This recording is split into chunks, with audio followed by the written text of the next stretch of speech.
On October 4th, the Big Red One, along with Sergeant Ellis and the 28th Regiment, are committed to battle.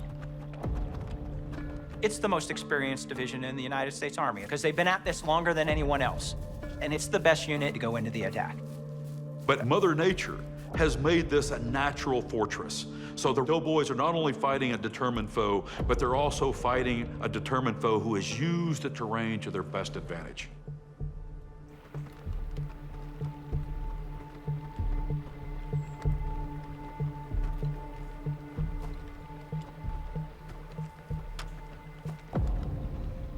Take a moment, men.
During World War I, you're fighting for the person to your right and left, not for the division, not for General Pershing, not to make the world safe for democracy. You're fighting for that person that you know and care about. For soldiers like Michael Ellis or Horace Pippin, after almost 200 days of continuous fire, they had seen a lot of men die. And on the one hand, that takes a real toll. On the other hand, it gave them a sense of determination to see this battle through to its completion.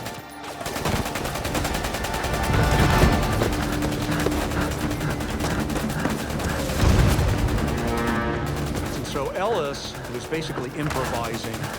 He was paying attention to where the enemy was located, looking at the landscape, figuring out how he could get into a position to attack these Germans.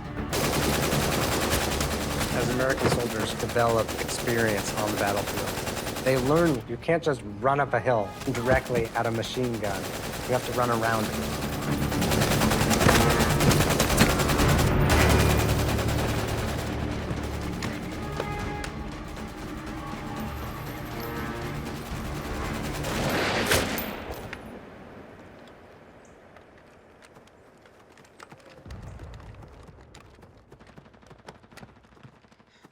Out now! Out now!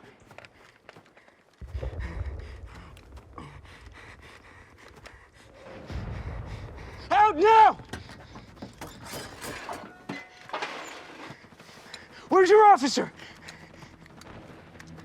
Comrade.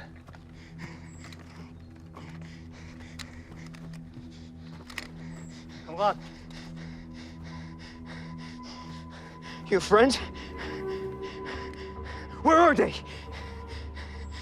Hands up!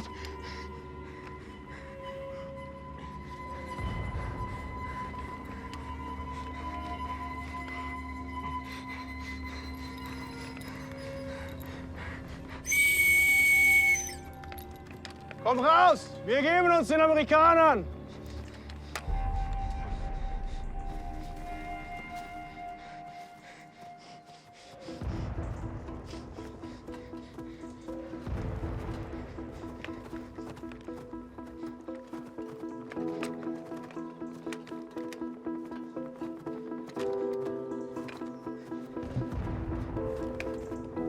Michael Ellis puts himself in the history pages by personally clearing 6 German machine gun positions and capturing over 50 of the enemy, essentially single-handedly. In World War I, there are so many individual acts of bravery. It's so many times where a soldier picks up the flag and moves it forward. That kind of pluck, that kind of valor is not uncommon in the AEF. And it can be a private. It can be Henry Johnson. It can be Sergeant Michael Ellis.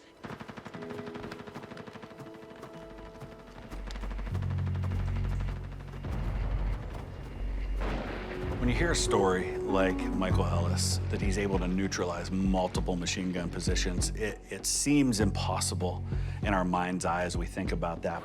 But when you think about the state of the German soldier at this point in the war, they've been on the line for 4 years. They have suffered through miserable conditions. They are starving in many cases. And when they realize that for them the war is over, there's nothing left to fight for, German soldiers begin to surrender in waves. Is this the force that we feared so much? Is this the monster that we were so afraid of? We didn't expect this. We thought that perhaps this would drag on to the bitter end. And what they discover is that the monster is actually just a man.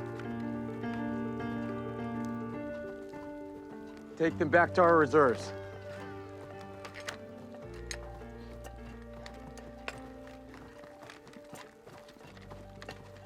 Ellis!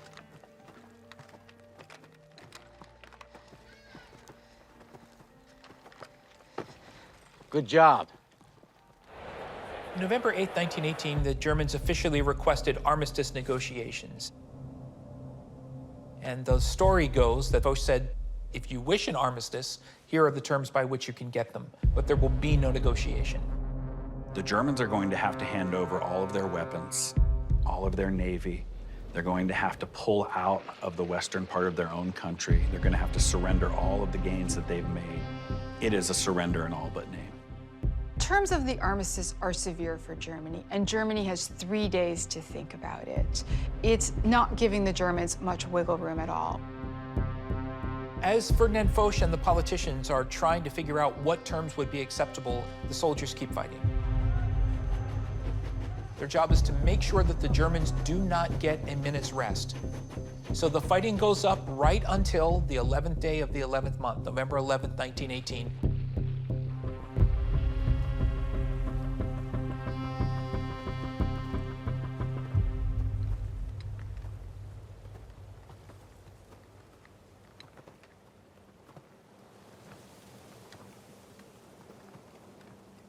You hear that?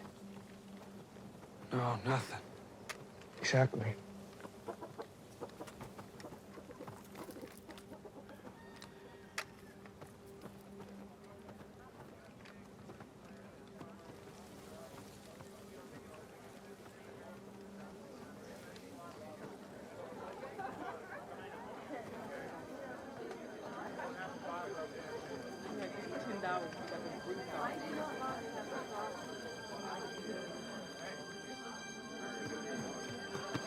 La guerre est finie.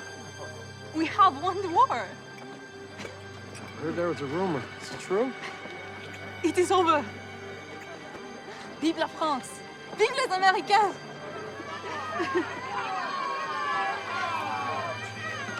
What? We won? Guess so. We made it. I guess we did it.